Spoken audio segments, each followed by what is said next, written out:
আজকে আমি রান্না করব চিকেন কুরমা। এই প্রথমবার আমি চিকেন কুরমা রান্না করব। খুবই ইজি। প্রথমে চিকেন ধুয়ে বাটিতে নিলাম। এখন সবগুলো মশলা দিয়ে চিকেন মেখে নিব। প্রথমে পেঁয়াজ ও রসুন বাটা দিলাম। এটাতে পেঁয়াজ ও রসুন বাটা একসাথে মিক্স করা আছে। দিয়ে দিলাম আদা বাটা, জিরার গুঁড়া, ধনিয়া গুঁড়া, ফ্রোজেন টক দই, লবণ। এখন এগুলো একসাথে মেখে নিব।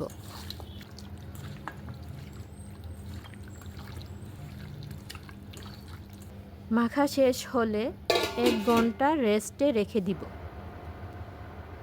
এখন বেরেস্তা করার জন্য একটি প্যানে তেল দিলাম। তেল সামান্য গরম হয়ে আসলে পেঁয়াজ কুচি দিয়ে দিব।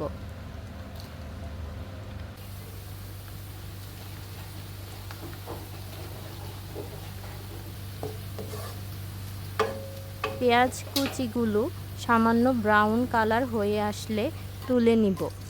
এখন রান্না করার পালা। প্যানে যেই তেল ছিল সেখান থেকে সামান্য তেল কমিয়ে ফেললাম। এখন এই বেরেস্তা করা তেল দিয়েই রান্না করব। প্রথমে পেঁয়াজ দিলাম, কয়েকটা এলাচি, দারচিনি, তেজপাতা দিয়ে দিলাম।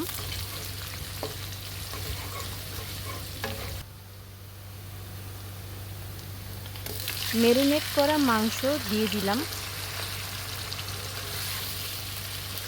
মাংসগুলো ভালোভাবে ভুনা করতে হবে যাতে মশলার কাঁচা গন্ধ না থাকে। ঢেকে দিলাম।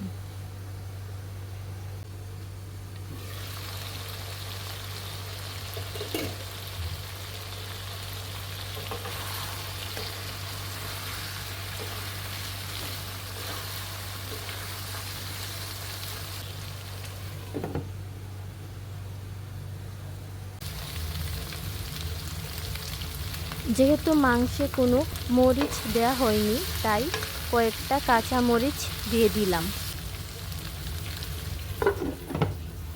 কুরমার সবচেয়ে ইম্পর্ট্যান্ট ইনগ্রিডিয়েন্ট হচ্ছে দুধ। দুধ দিয়ে দিলাম।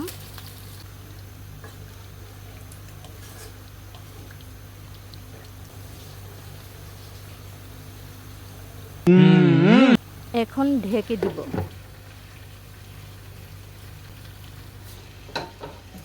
এখানে একটু সামান্য সমস্যা হয়ে গেছে। দুধ দীর্ঘদিন ফ্রিজে থাকায় একটু ছানা ছানা হয়ে গেছে, তাই দেখতে একটু ছানা ছানা লাগছে। সব দোষ আমার এই 4 ইঞ্চি কপালের ভাই। আসলে এটা কোনো ব্যাপার না, খেতে মজা হলেই হয়।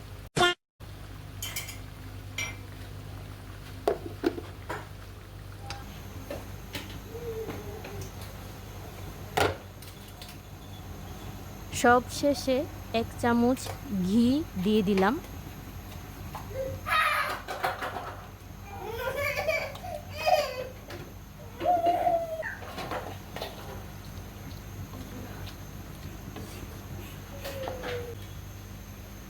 Wow, delicious.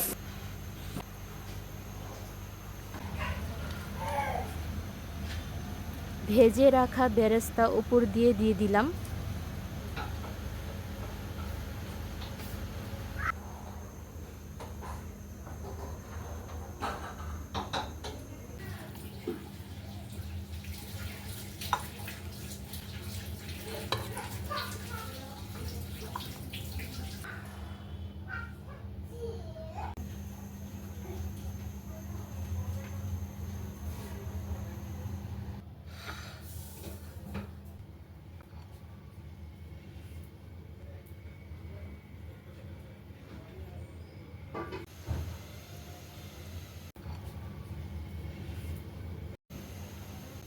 চিকেন কুরমা খেতে অনেক মজা হয়েছিল। এই প্রথম আমি চিকেন কুরমা রান্না করেছি। খেতে অনেক মজা হয়েছিল। 맛있다.